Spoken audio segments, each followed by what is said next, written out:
Okay, so welcome again to the Wednesday gathering. Let's see. Usually we wait for something to come up. We did have a question in the room today about, I don't know, how does the church or how do I view reincarnation? Any answer to any question like that always finds its answer in a larger narrative about who is God and who are we. So the relationship, questions about sin or grace or heaven or hell, any of those questions are only intelligible in light of larger convictions or larger stories, larger belief systems about the nature of God. Everything starts and ends with the nature of God and the nature of the human person. I'm not going to, I'll bring in reincarnation as appropriate to kind of where we go today. And I'm not quite sure yet where we're going to go today, but I have at least a starting point that I thought would be helpful for us to contemplate a little bit. But let me just say at the outset, reincarnation, if you just take a step back and look at it as kind of commonly understood, a person having different lives or somehow the self being reincarnated in different periods in history or different forms of creation. I was a plant at one time, or I was a beetle at one time, or I came back as a cow. That's a bastardized version and a caricature of what people who truly believe in reincarnation actually mean by it and believe about it. So with any topic like that that seems esoteric or outside the mainstream of what we believe, it's a couple of things to keep in mind in even approaching the topic. Is number one, where would a belief like that fit into the story of why God created, who God is, and what God's motive was for creating the human race in the first place, and what is the destiny of the human race vis-a-vis God? Those are all, and we come to a question like reincarnation or sin or hell or the commandments. We come to any question about our faith with a preconceived narrative of who God is. We've just kind of assimilated it. It's largely unconscious. Most people don't bring their beliefs of God into the light of awareness. They have certain assumptions about God. They have certain assumptions about heaven and hell. They have certain assumptions about Jesus. And very often those assumptions don't actually match up with more ancient or even more traditional narratives or stories about those mysteries, which is the mystery of human nature, the mystery of God.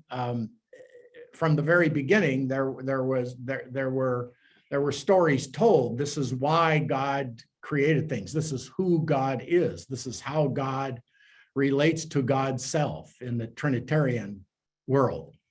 This is how God relates to the world. This is how the world stands in relationship with God.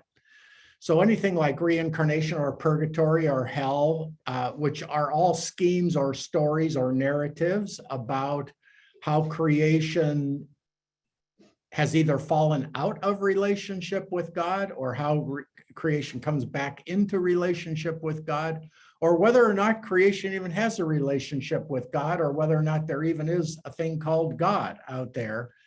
So reincarnation assumes a larger framework of interpretation that is largely unconscious, even to people who raise the issue and even to people in many cases who actually believe in it. They don't look at what their belief is implying about the nature of reality as such. The question about God is always the question about reality as such. What is the really real? And is this world really real? And is this life that I'm living really real? And if so, what relationship does it bear to God? The normal person sitting in the pew never even has these questions. Okay, but you really can't have a transformative experience of Christianity or of any religion unless those questions become the main preoccupation of your contemplation. So that's why we have the gatherings, obviously, to begin to introduce people to the larger tacit assumptions that they bring to the table that the tradition helps us look at from different perspectives. And one of the things that I always try to do in these Wednesday gatherings is try to put our Latinized, largely medieval superstructure about God, purgatory, limbo. We still have, we raised the issue last week, and it comes up every now and again with neurotic people. What happens to babies if they're not baptized? And I haven't been to church in years and years, but I want to make sure my baby gets baptized. Well, why? Well, because I don't want the baby to go to hell. So those kind of beliefs presume all kinds of things about God, and that's an after effect. That's kind of an aftertaste of a medieval narrative about God and about salvation. Sometimes a theory of salvation is called soteriology, from the Latin word for the idea of being saved. So soteriology is the theory of how people are saved. And in some religions and in some philosophical systems, reincarnation is the means by which people are saved. But of course, what a person in one system means by being saved is quite different from what another person means being saved in another system. And so Christianity and Buddhism and Hinduism and Islam and Judaism are all different systems. That's not really the right word for what they are. They are actually lived narratives about one's relationship with the source of reality, God, so to speak. And one of the things that I do here often in the gatherings is try to show that some of the larger understanding about God and soteriology that we have inherited, when compared to what the early church and the current Eastern Church, Catholic and Orthodox, believes about God and about the destiny of human creatures, is quite different. And I would even argue, and you've heard me say this again, and not argue, I think it can be well defended if it needs defense, and I don't do apologetics or defenses anymore because I don't think those persuade anybody. But it's my belief, maybe that's the best way to say. My belief is that the reason the institutional church in the West is collapsing and imploding, even though the church itself, the mystery of the mystical body of Christ, is indestructible, the institutional apparatus and the bureaucracy with which it has been identified for 12 centuries, more than that really, is on the wane, clearly on the wane. Every mainline Christian denomination is drastically losing members, and the largest population for spirituality in the Western world, Europe and United States, is none, N-O-N-E. So there is no religion. And I've said in many other gatherings how I view this as a great advantageous moment in Christian history for evangelization, for sharing what the real story of God and salvation are. The problem is we have inherited in the West what I believe to be a story of God and salvation, and what the early church fathers certainly would regard as a story of God and salvation that represents almost the exact opposite of the real story. So we've inherited as Pope Benedict used to use this word, of arteries that have sclerosis. They're hardening of the arteries. The blood of Christ, the life of the Spirit, is still flowing into the body of Christ. It cannot not do it because the body of Christ is indestructible, meaning the people who are in union with him. But they are like people whose brains have hardened arteries. So they think in very rigid and narrow categories about God, about grace, about any topic that they can raise, including reincarnation. So I said that in treating any topic like that, two things you want to remember is that, number one, you want to ask, where does it fit into a larger belief system about the nature of reality? And secondly, I really want to make the effort. I mean, this is a step for the appreciation of one's own religious tradition, and it is really the key to so-called evangelization, that is to say, communication to others about the links, overlaps, and gaps between our tradition and theirs. That's the ability to be non-defensive about what you believe, and to be non-apologetic, meaning don't apologize, don't be ashamed of what you believe, but neither do you force your beliefs upon anybody else. You don't try to convince anybody of anything. You persuade by persuasion and attraction, not promotion and pressuring. And so those are methodological points to keep in mind, and it requires a certain degree of human and Christian maturity, the same maturity that Jesus showed to the woman at the well, who was a Samaritan and a woman. I mean, what always astounded people about Jesus was that people he was supposed to hate de facto by virtue of who he was, he did not. There was always a transcendent dimension about Christ, which allowed him to transcend the sclerotized limits of Judaism and listen to and ultimately communicate to those he listened to, or those who came to him for listening or healing. Really, his healing consisted in his listening and in his taking them seriously where nobody else would. He had that ability to step back from the identification with roles or religions or labels. And he had the ability to see, and this truly is the meaning of Catholicism, the ability to see that God's love, as Jesus says in the Sermon on the Mount, my Father's love falls on the just and the unjust alike, the Jew and the Samaritan, the Greek and the Gentile, the Jew and the Gentile, the male and the female, the just and the unjust, the wicked and the good. My Father's love falls on them all. Jesus had this Catholicity of view that everyone had a kind of identity in God that is beyond the labeling. And not that the labels are unimportant or that they don't refer to something actual. That's really what I want to talk about a little bit today. There is a reason why people have labels on things. There is a difference between a Jew and a Gentile, difference between a Jew and a Christian or a Greek or a Muslim.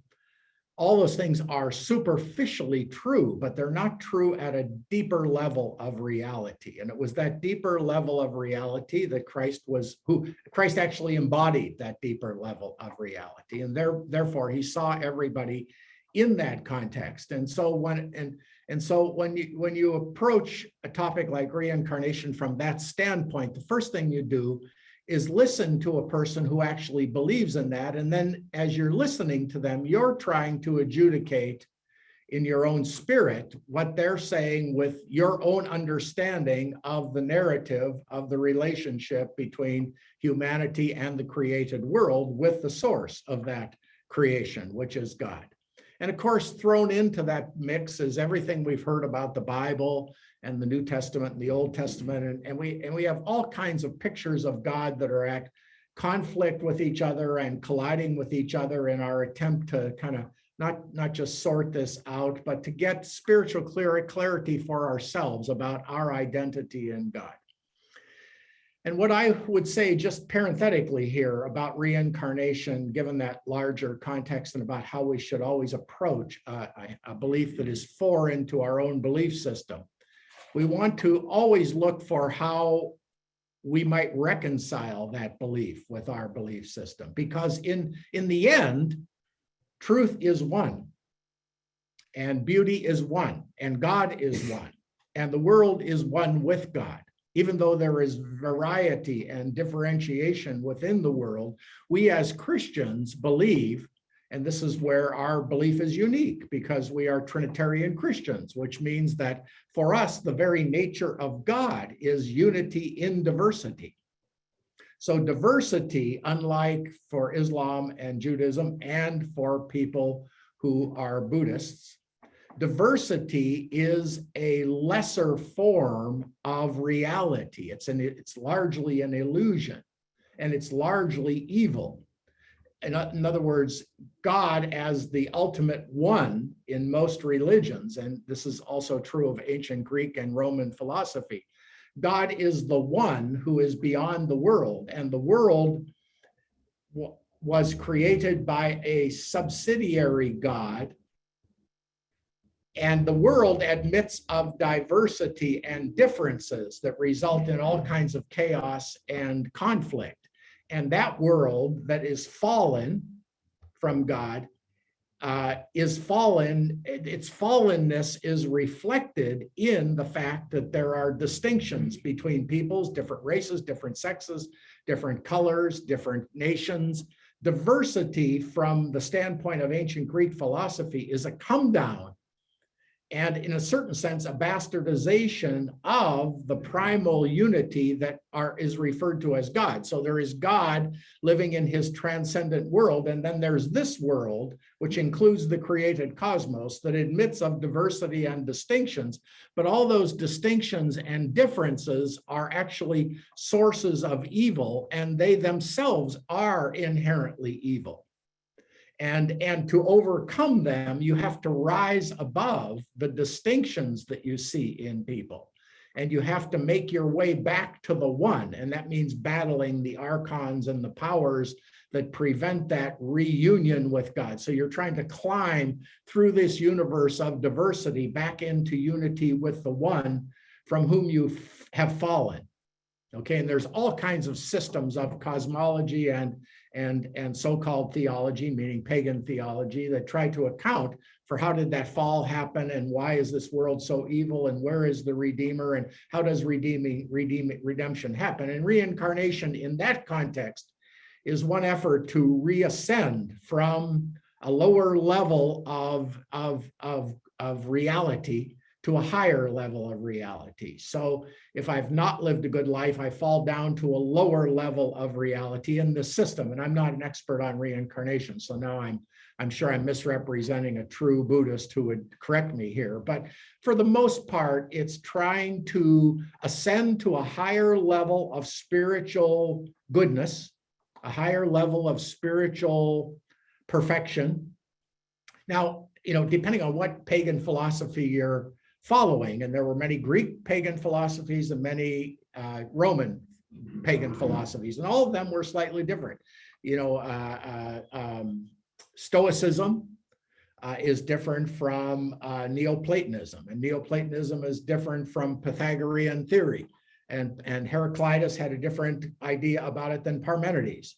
So there were a number of explanatory narratives that said, here's how you move from a lower level of enlightenment to a higher level of enlightenment.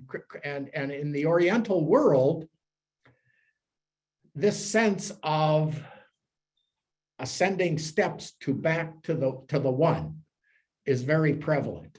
And I don't want to get, and I'm not an expert in Oriental religions, but I know how this all lines up with Christianity. So that's why I don't want to go down.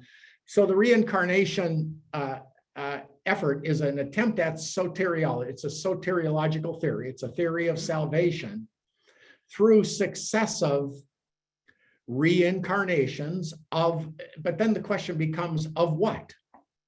Okay, so this is where maybe we can draw a connection to Christianity here. And that's kind of where I wanted to start today as well. One of the things that Christianity believes, in distinction to Roman and classical Greek philosophy, is that diversity is not only not evil. Differences among people are not only not evil, they are actually a manifestation of the very nature of God, God's self. And why do we believe that? We believe that because we believe all the distinctions that we see in nature between kinds of things, cows and flowers and human beings. And this is the reason we don't believe in reincarnation. A cow can never become a flower, and a flower can never become a cow, and neither of them can ever become a human person, and a human person can never become one of them. Because that which a human person is, and that which a cow is, and that which a star is, and that which a plant is, and that which a blade of grass is, and that which an ostrich is, they each have their own unique, distinct, and different and unique form. They are the kind of thing that they are. We call that form. Now, within that form, so there are flowers we recognize flowers are not trees. At some level, these distinctions are artificial because I'm sure there are some flowers that look a lot like trees, and there's some botanist out there saying, here's how you can distinguish them. So to some extent, the distinctions are blurred between one kind of thing and another kind of thing, and there's a reason for that as well. But for the sake of where we're going here, let's just stick with that thought. Things in scientific terms, they talk about there are different genuses, and then there are different species, and then there are subspecies, okay? And what that means is there are certain kinds of things that have something in common. And Christian philosophers from the beginning have always called that which things have in common is their common essence, okay? So they are what they are because they have a common essence or a common form. Now, within that form, so there are flowers, that's one form, as opposed to elephants, which is another form. There are flowers as opposed to trees, which is another form. But within the form of flowers, there are multiple other kinds of forms that also qualify as flowers. So you can see that there's one form within the other, like kind of like Russian nesting dolls, you know, one inside the other. So each form has within it other species, but those species are also a given form, okay? And it's important to go, I'm glad you're following me in this. This is why most priests left the seminary, because this stuff was presented to them in such a dull and dry manner, and it had no connection to God. But this is very important for our understanding of God, even though it's a little bit of an aside here for a moment. So within the genus of flora, there are multiple genuses, but you know, there are lilies and there are rhododendrons and there are daffodils. And within every species of daffodil, no two daffodils are alike. Okay, now just with that, so you notice there are differences between forms. There are differences between forms within forms. And then within any given species, every individual instance of that form is also different from each other. So there's variety right down to the bottom of reality, okay? Even though it admits of a kind of commonality as well with other things that are like it. You can see in this, I hope you can glimpse in this, that in that respect, the unity and diversity within creation. So all flowers are flowers, but not all flowers are lilies. And lilies are different from daisies, but they are both flowers. Okay, now take a big jump up to the one whom we believe created this whole thing with its variety of unity in diversity and diversity in unity. When you look at the God we believe in, our God also admits of unity and diversity. There is one form, God, but within that form, and I use form there to refer to nature or the kind of thing the kind of thing that God is. But within the mystery of God, within the thingness that we call God, within Godness, there are three distinct persons. So God as one is also simultaneously and equally fundamentally three. So within the mystery of God, we believe that unity and diversity are controvertible. They are the same thing. It's almost like looking at, I think it's a hologram. I'm not sure if it's a hologram, but one of those things where you get it, you know, where you see Jesus, you know, did you ever see one of those little things where you turn it and he's smiling and one time you turn it and then he's got the crown of thorns on and he's suffering, you know, you see him in glory, then you see him in agony. Not exactly, even more subtle than two sides of the same coin. It's two dimensions of the same reality. And in a way, that's why we refer to God as a mystery, because you can't say that he is three and you can't say that he is one. You have to say those things sequentially, but they are the self-same mystery. And depending on how you look at it, you're going to, so the point here is that unlike systems that have a place in them for reincarnation, because diversity and difference within creation is seen as a defect. And there are different levels, just like in Hinduism, there's different levels of spiritual beings, you know, with cows being, for some reason, the highest. We don't have that in Christianity, because we see all of creation not only as a reflection, it is a reflection of God in its diversity.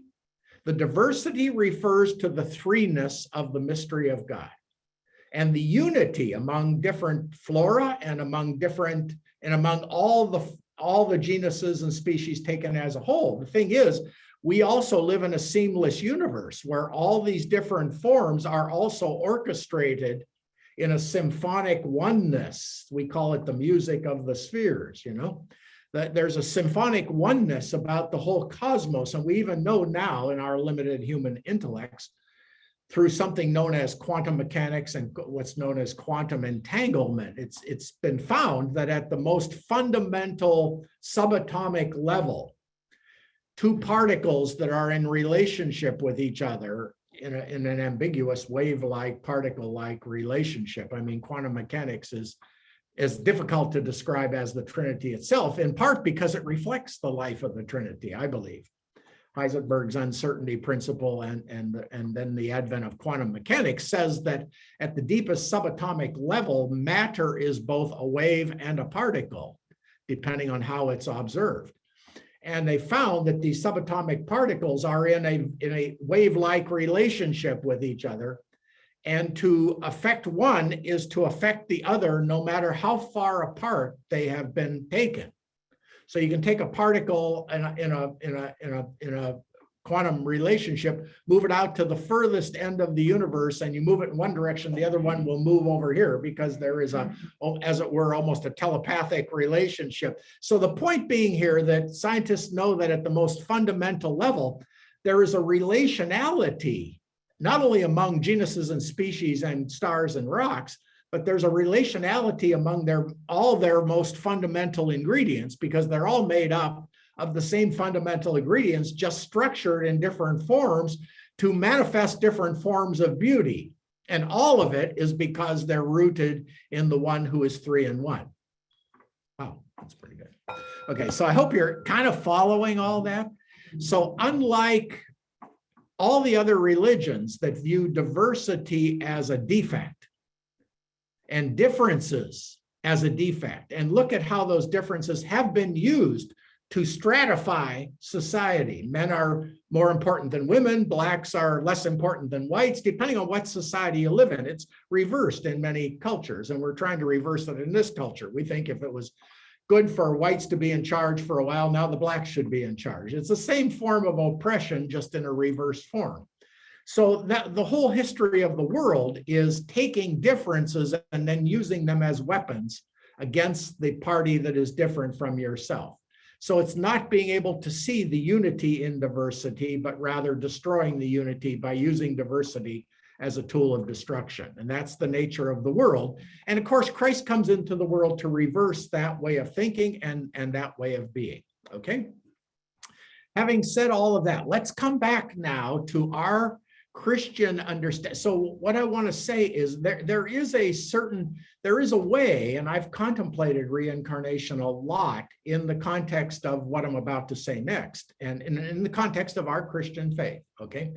And to make it very simple, again, and this is review for those of you who are on the gatherings often, but it bears repeating as often as possible, because until my spirit truly perceives this, I'm not going to be able to grasp the radicality of the gospel or the mystery and the real beauty and grandeur of the Christian revelation, which it really is.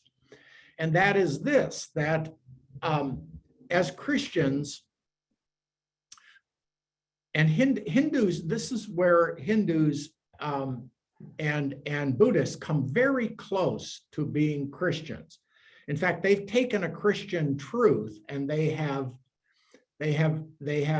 it lacks a Trinitarian dimension in Buddhism and Hinduism, but they have the fundamental Christian insight, and that is this, that because everything that is comes from the source that we call God, nothing can come from God that is not of God. Okay, because God is not a thing. Now, that which comes from God, creation, is a thing. There is such a thing as the whole universe, whatever that means. We have no standpoint outside the universe, so it's difficult to describe what this thing looks like. And from the Christian perspective, there is no outside the universe because the universe comes from God, and anything that comes from God can never not be in God. That's why Paul says we live in him. And he was referring to Christ there, but he's referring to Christ because he sees Christ as God, as our link to God, I should say. There's so many directions I can go here. So let's stick with the main point here, though. This is what we call the doctrine of ex nihilo in creation. God created out of nothing, meaning there was no other motivation for God to create anything other than some movement within God himself to create. The creation is an expression of God, by God, for God, from God. Okay? So everything that is, this is why we say it was created from nothing, meaning there were no outside influences on God. He didn't create because he had to. We don't know why he created except that he wanted to do it. Now, what we do know is God is love. So we must, but we know this from Jesus, not from just speculating on God. Most people just speculate on God, think he's both love and anger. But we know from Jesus he's not. God is love in whom there is no darkness. So that means that everything that comes from God, everything that is created, everything that is thingy, everything that is a thing, God is not a thing. God is the source of God is that which makes possible things. God is that which enables a thing to thing. To be. God is the source of being. He is not a being. The universe is a being. We are all beings within the being of the universe. And the being of the universe comes at every instant from a source both beyond and within itself. Okay, so everything that is sustained at every moment by a source beyond and within itself that is not itself and is infinitely greater than itself, but is one with all that which is. I think you're all with me here. I can, at least in the room here, they're all with me. Now that is so crucially important. This is why creation says both diversity and creation, finite creation, our limited capacity to know, our limited lifespan. All these things are not defects. They are actually excellences that exhibit the diversity and unity within the life of the Trinity itself. Death itself, from a Trinitarian standpoint, represents an aspect of the beauty of the difference between the Father, Son, and Spirit, because they are dead to each other in the sense that they are not blended into each other. There is a distance. There is an internal space, as it were. We call it the Holy Spirit. There's a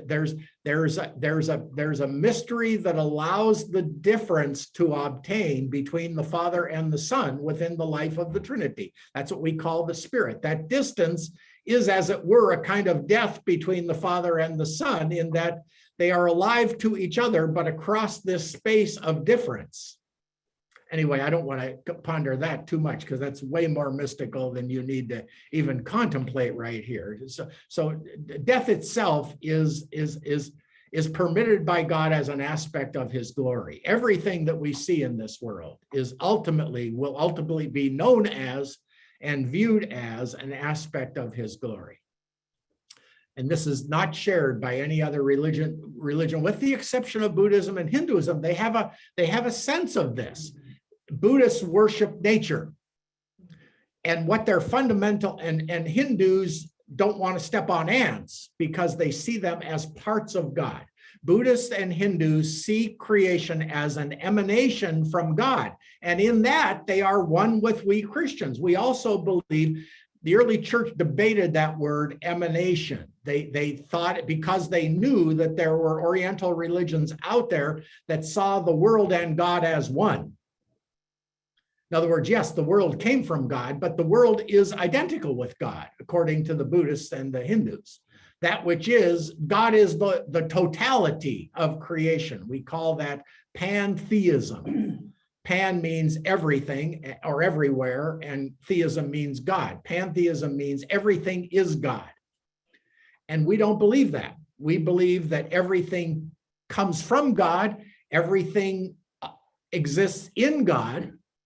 God is in everything, but everything is not God. So this is the key Christian conundrum, or the key conundrum. This is the key philosophical conundrum of all ancient philosophy and of all ancient religion and of all religion today. What is the relationship between created reality and the uncreated source of reality known generically as God? And what I'm giving to you is what Catholic philosophers have given, and Christian philosophers from the very beginning, even through corrupt scholasticism. I'm giving you straight Catholic Christian doctrine from the beginning. In the beginning was the Word, and the Word was God, and the Word was with God, and the Word was good. And nothing that came nothing was made that was not made through him, for him, and in him. Okay, so creation is by definition good because it comes from the source of all goodness. But this is known as the participative view of the Creator and the creation. Creation participates in God like a branch in a vine, or a baby connected to his mother through the embryo. The baby's life is completely dependent on the mother. And the baby participates. The baby derives all his life from the other within the womb of his mother. At the same time, even though the baby is altogether physically, mentally, everything that the baby has comes to that baby through the mother. Nevertheless, that baby is not the mother. See, to use the Buddhist example here, the baby and the mother would be seen as one creature, just with some difference. And that's how they see, and in a certain sense, that's how we Christians should see humanity, as a single human organism connected not by a mother, but by the Holy Spirit. So Christianity has always flirted with pantheism. The view that I'm articulating fairly powerfully here, I'm not the view I'm articulating here is known as creation having a participative share in the life of God. So the life that we have as humans is the life of God in us, like the baby has the life of the mother in him or her. At the same time, even though the entirety of our life comes from God, just as the entirety of the child's being comes from their mother and their father, obviously, but we're talking now just through the mother.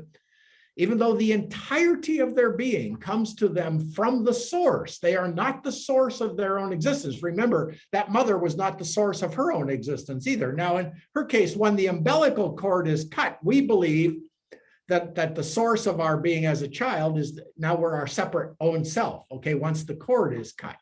But imagine that cord extending all the way back to the beginning. The cord with humanity as a whole has never been cut.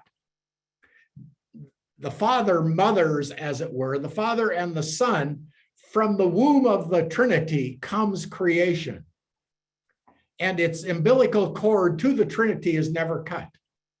And the diversity and unity that you see within creation comes to it through the umbilical cord. You could say the umbilical cord of the Trinity is the Holy Spirit, giving life to the womb of the world. The universe would be the womb, and human beings would be within the womb, and all the other creatures and species within that womb would be as beings within the womb, receiving their life from the mother, who is the Spirit.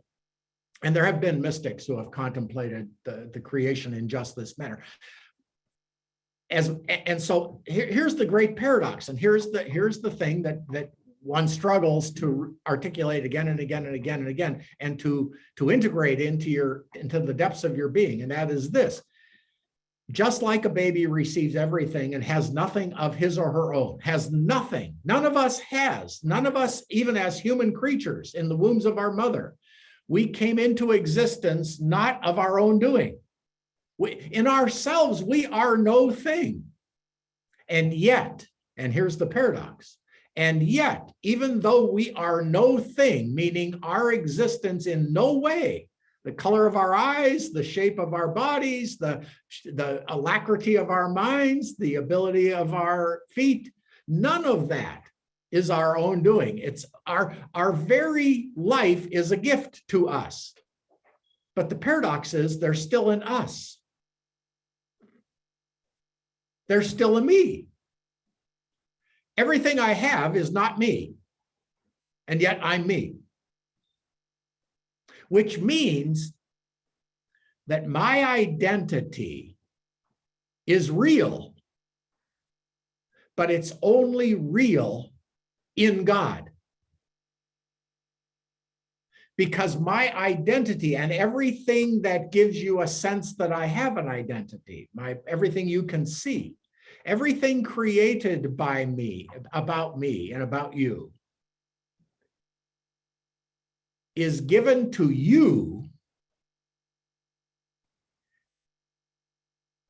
so that who you are in God's heart can be seen and appreciated by other yous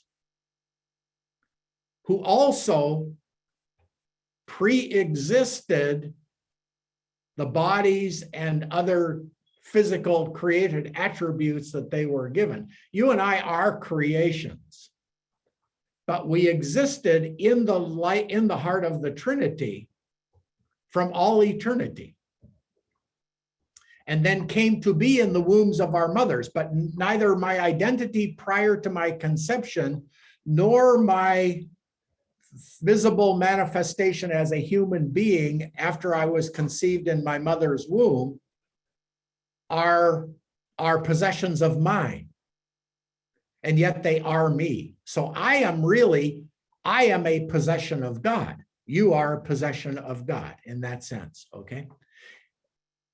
And yet I am not God. I am not only distinct from God, but unlike God, I am limited in every way. I am finite. My knowledge will never be infinite, even in the next world. My body will die, but who I am will never die. I'm still not infinite. I'm still created, but I am as eternal as God. Because it could not be that way, because I'm created by God. Everything created by God cannot not be.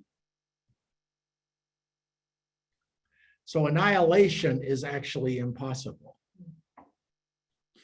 It would actually even be impossible for God. Anyway, that's another topic. Okay, so you're with me to that point. So with that in mind, let me read you. So all of this now, that's a philosophical background that was very prevalent in the early church, understood by everybody. Okay, in the early church and in the ancient world, the notion that everything that was not self-sustaining. They didn't have a view of the universe that was like a watch that the watchmaker had wound up and put together, and now it's running on its own and you don't need the watchmaker anymore. They didn't live in an atheistic world. They lived in just the opposite. Everything that happened was the result of the presence of God or gods. And what was unique about Judaism and Christianity is to say that there is a relationship of God with the world, that God is not dependent on the world, and God does not interfere in the world in the way that these gods interfere with the world. And yet the world is closer to God and more in God than than in relationship with these other gods. And that was what was so astounding to the Jews and the Romans about the Greeks and the Romans about the Jews and the Christians. They believed in God, and they believed that God was intimately related to them, but he was non-interfering at the same time. He granted them a kind of identity that was astounding to them. So, well, with that in mind, let me just read you this. This is by a Catholic priest. The book is called I Am That I Am. Okay, and this will actually speak to our issue of reincarnation. Let me just say something about reincarnation from a Christian standpoint. I was on a meeting yesterday, a different Zoom meeting with people who are talking about spirituality. And one lady was talking about, I don't know how I ever stayed together with my husband for 38 years. We've gone through so much together, and each of us almost left 100 times. And then I piped up and I said, you know, it's amazing that anybody stays together in marriage, because who you are who you think you are when you get married is not the same person you think you are 10 years later or 20 years later or 30 years later. And each person in that relationship goes through, this is how I put it, each person, anybody can take their own life as an example. Each person goes through various iterations of themselves. You know, I think of myself as this, and it doesn't pan out, or something, I crash and burn, then I kind of have to reinvent myself. And I believe in reincarnation in that sense, that when people adopt a mind-determined identity, for me, it was, I am a baseball player. I'm going to be a Major League Baseball player. And then I saw that it didn't work out because I told you the major league teams all had inadequate, mediocre scouting systems. So, but be that as it may, I had to change my focus. And so then I said, well, I'm a teacher. So I branded myself as a teacher, and I went into high school teaching and taught them everything I knew the first 3 days, and thought, oh boy, that's not it. So I went back and studied theology and said, I'm a theologian, so I'll teach in a college. So I went and taught in a college, and I taught there 1 year, and something was missing. And then a nun said to me, do you think it's because you want to become a priest? And I said, yeah, I think I want to become a priest. So I went and became a priest. And I said, now I'm a priest. And then along came a woman who was helping me with another priest who was being a big problem to me. And I thought, maybe I can see myself as a married person. So I said, I think I'll be married now. So now I'm married. And then that didn't work out so well. And I thought, well, maybe I'll go back and being a priest. So you see what I'm saying. So we all imagine ourselves in different roles and in different ways. And in that sense, we reincarnate ourselves. We reinvent ourselves. Every time I identify myself with a different label, I'm reincarnating into, and very often it's a lower form of life, to use the kind of Buddhist understanding of this. Sometimes when I reincarnate, I do something that is really not who I really am. And the only way I know that, of course, is because when I reincarnate into another mind-made identity, it causes me a lot of pain. I remember, thinking in high school one time, I went to a Catholic prep school, so you had to wear a blazer, and we had no money in our house, but I used to go to Salvation Army and get different vests to wear under my blazer because I wanted to look dapper, but in the end, I was dancing as fast as I can. It was just causing a lot of anxiety because everybody was going to say, what's he going to wear tomorrow? And I kept trying to keep up with their expectations of me. And I kept, so I went crazy after a while, and that project failed. But so that's what life is. But the problem there is, of course, identifying with external attributes about myself or external labels. When I identify myself that way, I'm not really seeing myself as God sees me. So we've talked about this many times before. So Christianity does not believe in reincarnation because we believe that a person has a unique identity in God from before the foundation of the world. And why do we say this? We say this because of the revelation of Christ through St. Paul, basically, or Isaiah. The whole scripture intimates this, that God knew us before we were conceived in our mother's womb, Isaiah 55. Or you were chosen in him before the foundation of the world. Well, when was that? Well, that was no time. That's in God, and God is eternal life itself. So from all of eternity, I have been known by God, in God, as the beloved of God, and yet as not God. And yet I'm not entirely not of God. I'm not entirely not God. Just as a child is not entirely not his mother. I mean, in a certain sense, there's nothing in the child that didn't first belong in his mother or father. And yet that child has, we call it the soul, but I always talk about it as our unique identity in God, over which, into which, or onto which God has applied as an artist or a sculptor. God has applied certain mental, emotional, physical characteristics to clothe this invisible identity in the invisible Trinity with created attributes that in some unique way even manifest the unique person that abides underneath all those attributes. So I have a unique personality. The word I would use for soul, the way I think that the ancients meant the word soul or spirit, and they distinguish between the two. It really should be spirit. Soul, even animals have souls, according to Aristotle. Soul is the power of animation. When something's alive, it has a soul. When it dies, the soul has left it. Soul meaning anima or animus in Latin. Animus male, anima female, meaning that which animates a thing, the power that animates a thing. But that which animates a thing is not its spirit, it's not its personality. Everybody is animated by the life force. When the life force is withdrawn, the animation ceases and death appears.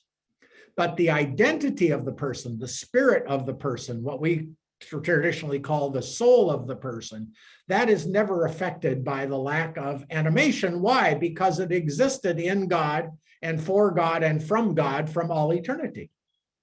So my spirit leaves my body when my body falls away, and my body is given to my spirit, and animation is applied to my body and spirit as a way of making visible within this world the unique person that I am in the heart of God. And secondly, every unique person who exists in the heart of God from Adam until the last Adam, every unique person also exists in God as a unique manifestation of God's own glorious selfhood.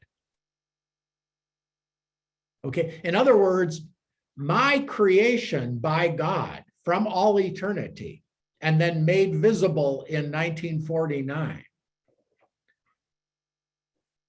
is an introduction into the cosmos of a manifestation of God's own beauty and goodness that no other person from the first Adam to the last one can ever be.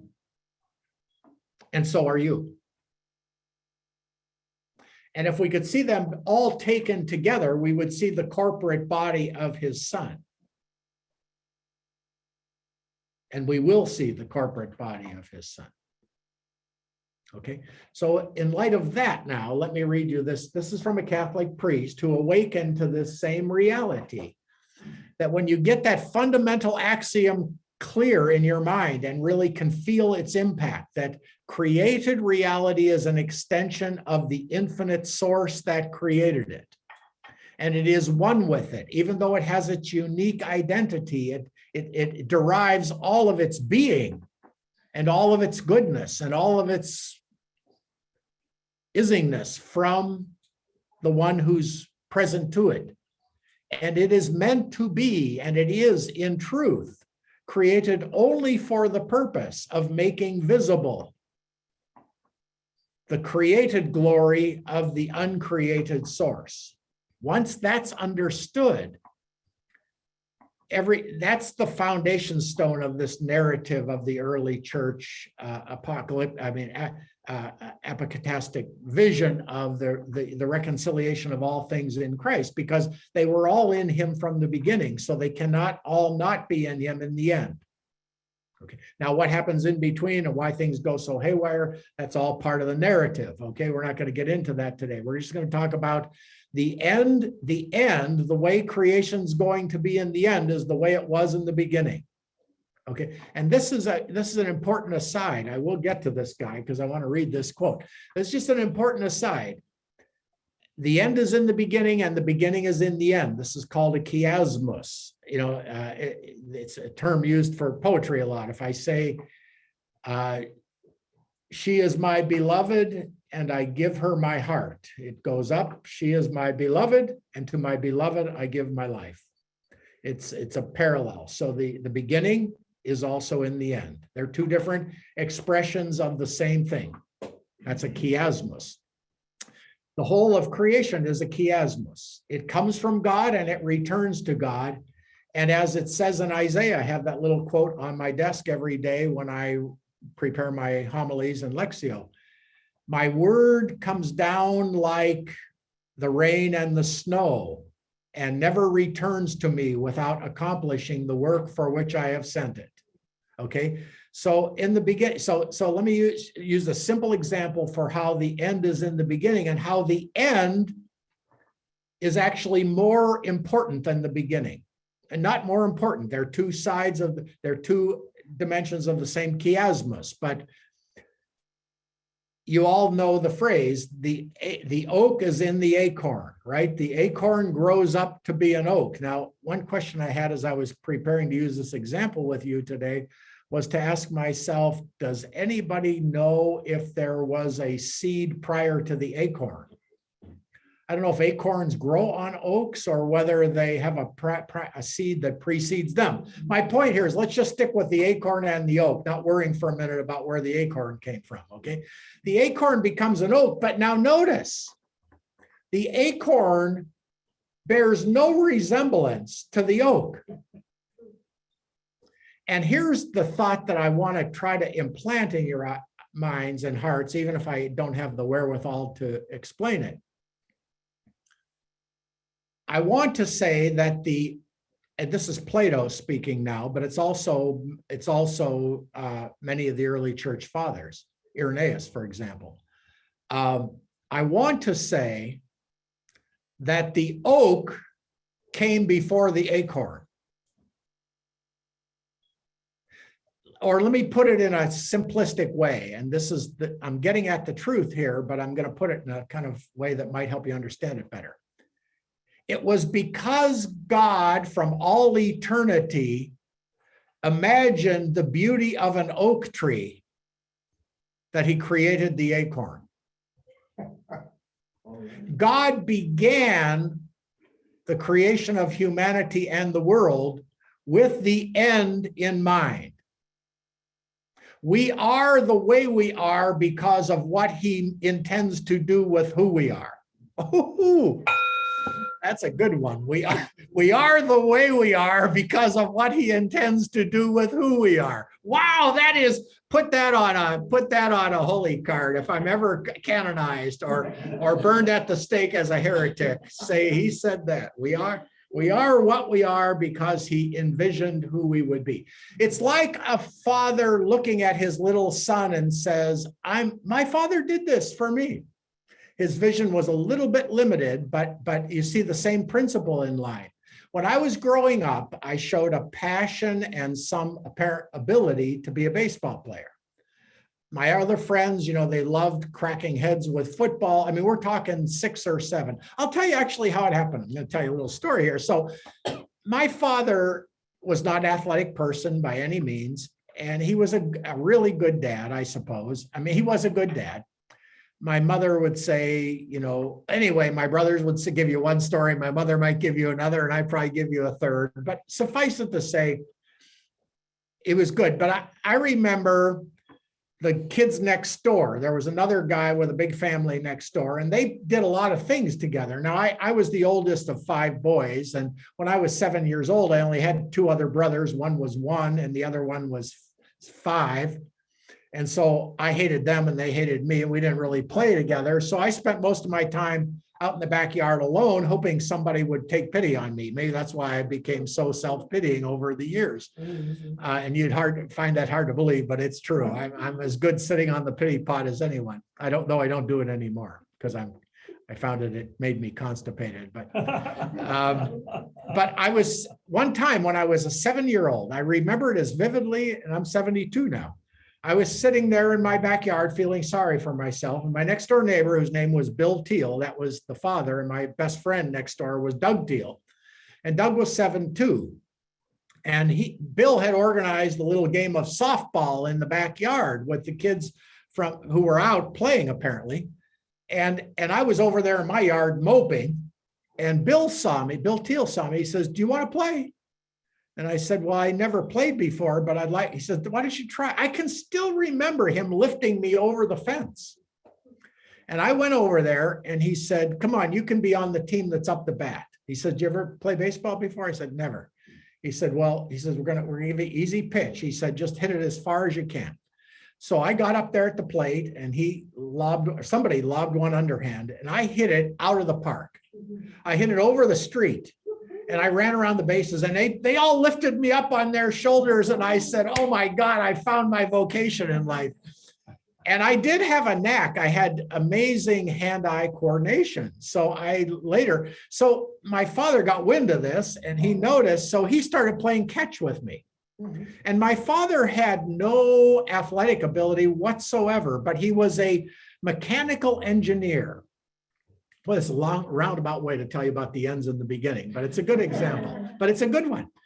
So, and it's good for me to revisit this because I could tell you a story about my father getting out of purgatory and the rest of it, which I might do if there's still time today, or if you remind me on another gathering. But anyway, my father started playing catch because Bill came to him and said, "Your son really enjoyed playing softball. Is it okay if I keep him coming over?" And my dad said, "That'd be great." And he and Bill were friends.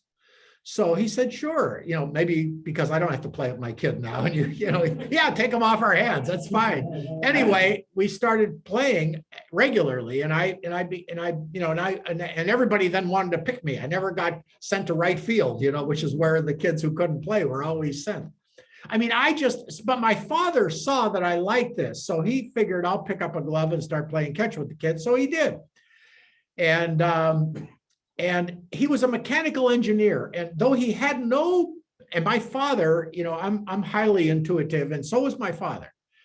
And he had an intuition. He was never a college educated person, but he had many patents to his name and many inventions because he had an imagination that allowed him to see things in different ways than other people were looking at them, as I do with theology. His father was a watchmaker, and when they lost their business during the Depression, I'll just tell you one other small side story. My father's brother was getting married the next day, and my grandfather got rip-roaring drunk at the rehearsal dinner. And so my grandmother took my grandfather apart and said, if you ruin the wedding tomorrow because you're hungover, I'll never forgive you. And you better do something special for this couple because you've just absolutely ruined their rehearsal dinner.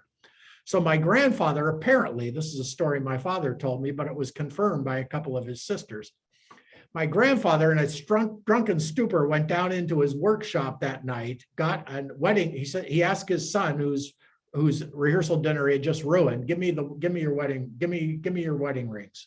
So I gave him the 2 wedding rings, and he came back the next day. Apparently, and he was rip-roaring drunk.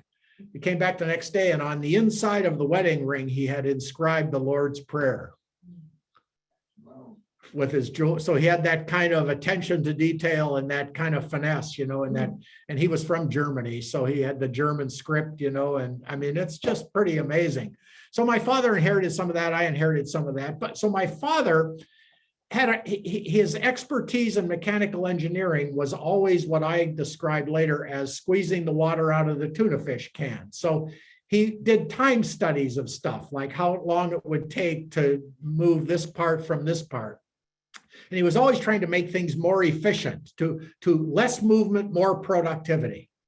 And he brought that principle to teaching me baseball. He said, you have too much wasted motion. He said, you've got to be much more compact and much more fluid and much less effort, but much smarter investment in your moves. So he made me the most economically, because and that's what ultimately undid me in a quest to be a professional. I did not have good foot speed, but I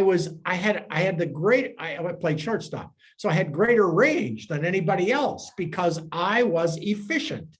I could take angles that nobody else could take. And they wondered, how could I even get to those balls? Because I was so slow. But my father taught me how to move and how to position myself so I could get the most productivity out of the most minimal movements, and same with batting. So I parlayed that into something very, very important. So my father saw that, so coming back to the end as in the beginning, my father looked at me as a 7 and 8 year old, and he saw that so when I played Little League as a 10-year-old, I was the only 10-year-old to hit home runs in this Little League because the fence was 180 feet and no 10-year-old could get out of the infield, and I was hitting home runs.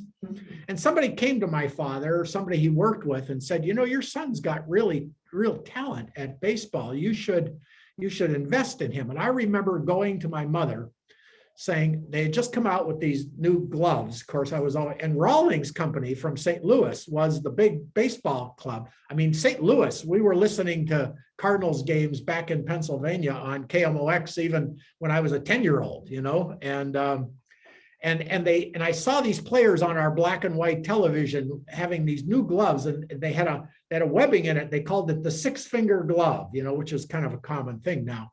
So I went to my mom and I said, I'd really like to get a 6-finger glove because I need to move up to the next level. I'm an 11-year-old.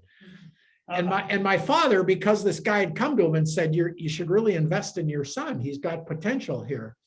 He and my mother got together, and my mother took a second job so I could get this baseball glove. Well, that expensive? And the glove this was so I'm 8 years old. It's 1957. And the glove cost $40, which would probably be the equivalent of $400 today. Mm-hmm. And she went down to the sports store. My dad and her went down to the sports store and said, could we make installments on this glove? And my mother took a job, and they bought me this glove. I show up in Little League with this professional glove. It's made by Rawlings, and it even says on the little finger, made for the professional player. I mean, these kids looked at me so I thought of myself as a major leaguer even then. And so I got good coaching in high school. And anyway, my father in high school, he came to me one day and he clipped out a little clipping from the Sporting News, which was a newspaper at that time. There was no online, from St. Louis. And it was a little advertisement. It said Florida Baseball School.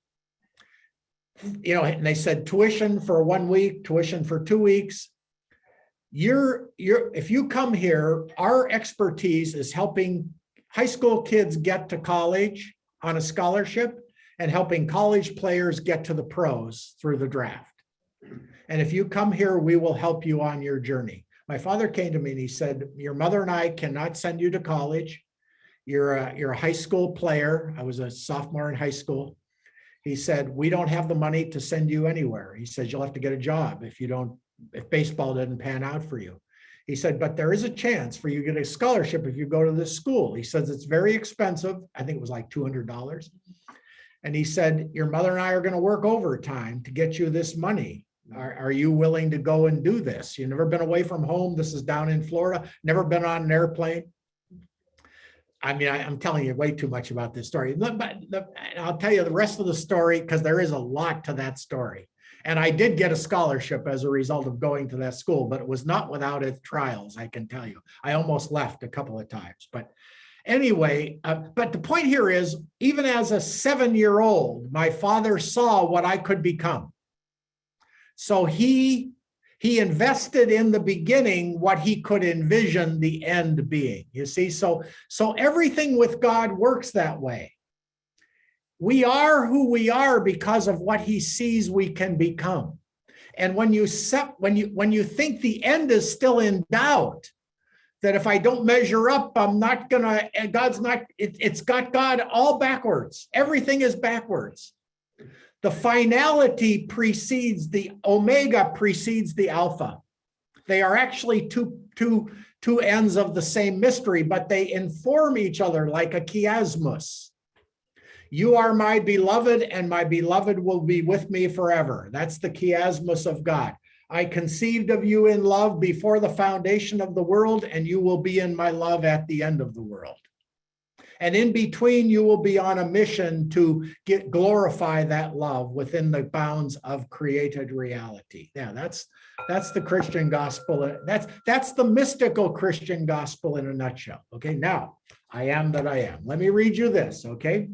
So here's this priest. Now, he had this awakening, what I've just described to you in different terms. He had this awakening that I am who I am because God is who he is. And I am as important to God in my I amness as God is to God's self in the Trinitarian I am here for you-ness. Wow, that's good too. Okay. So he awakened to that. Now, there are very few priests who have awakened to this, but he did. So he wrote a book called I Am That I Am That I Am. Now, obviously, that's the phrase that God uses for himself in Exodus, but we can also use it for ourselves as mini-me's, as it were, mini-me's from God. Okay, so he starts out with a quote. These are not his words, but this is a person named Galway Kinnell. Galway Kinnell writes this.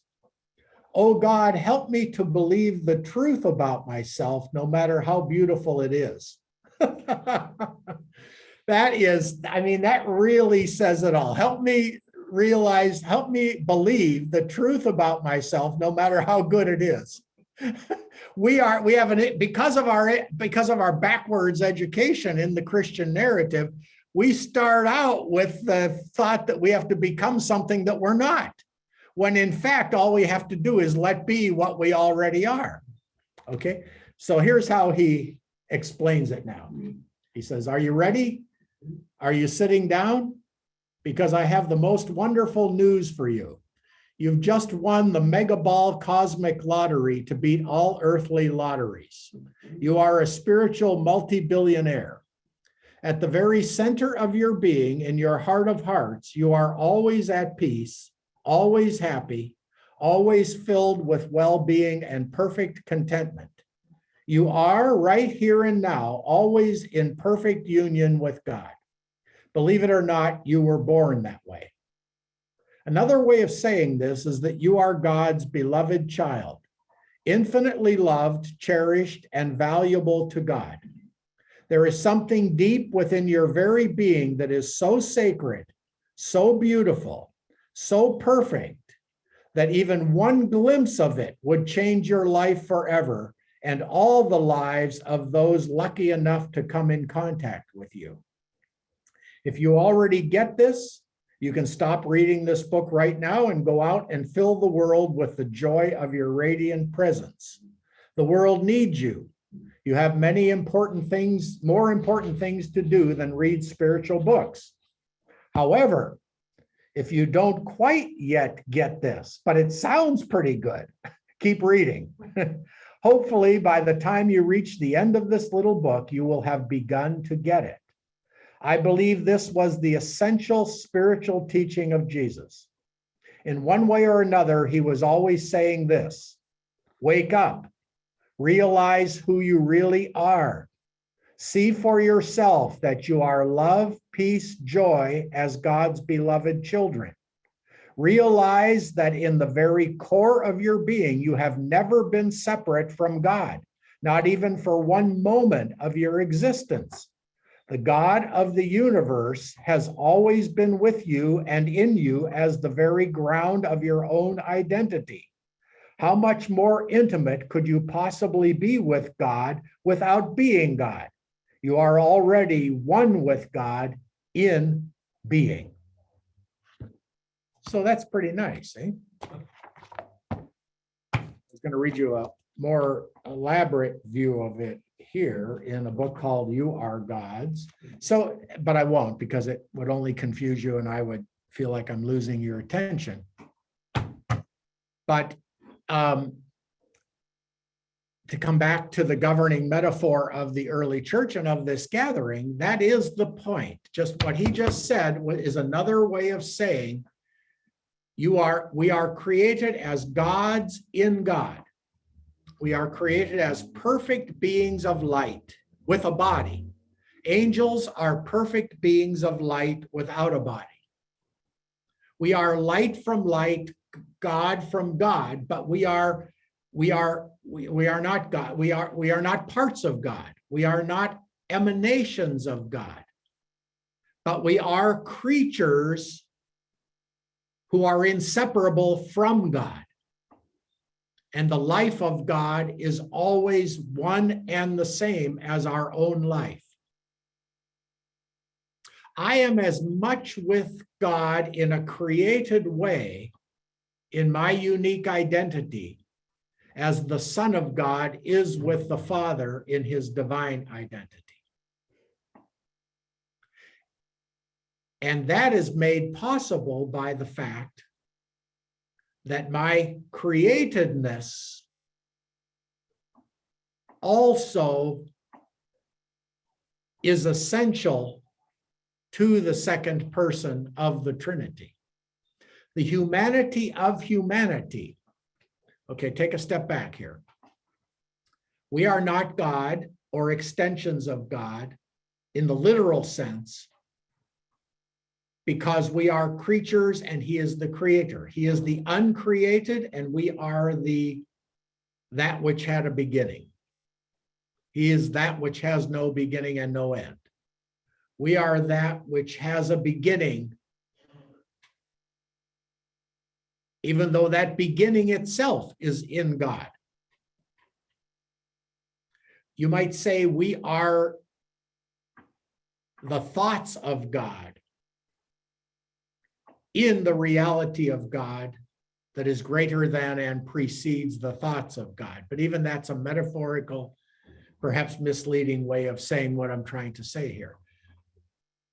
What I want you to see is that as humans, we possess a nature. We are a kind of thing, which is what the word nature means, our essence.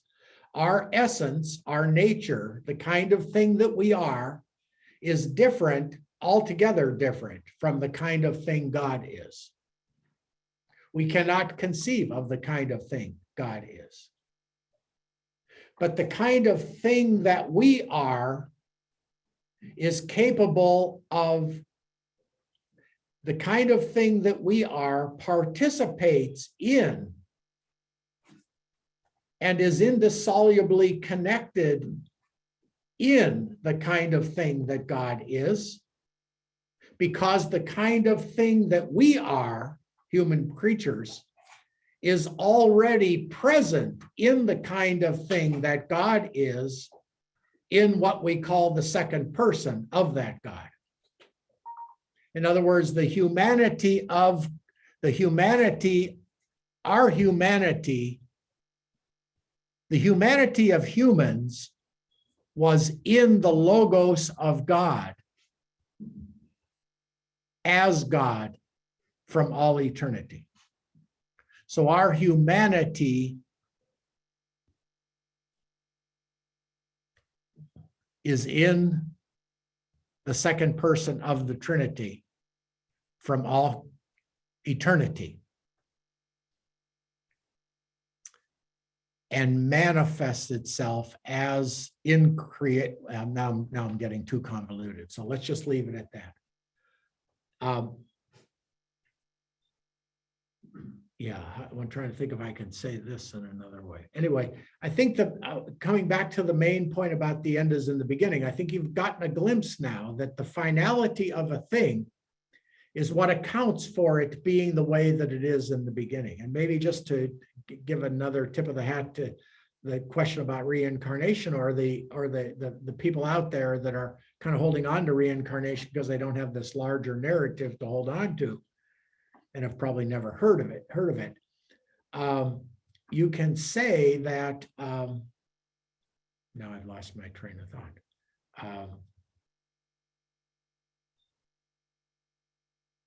I just lost it. What did I really, there was a way of saying that, but the end is in the beginning.